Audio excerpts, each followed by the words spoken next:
ideja pilnīgi skaidra.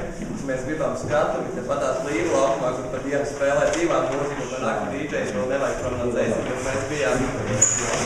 Mēs nesen bijām Valsarburē, un tieši Holandē bija tāds pilsētas, kur bija pa gabalam, pa kādiem 100 metriem skatavas, un bija DJ un visiem vienkārši jauniešiem pasākums.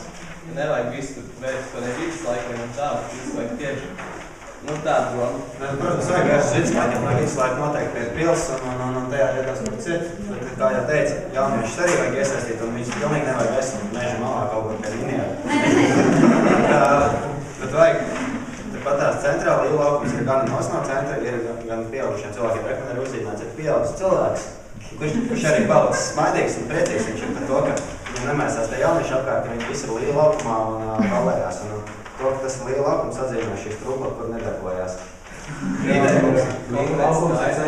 Kad tas ir centrā, un tad ir gan iekštelps, gan ārtelps, un mums ir tā kā fonoklups, kur var iekštelpā taisīt un kā DJs un koncerti.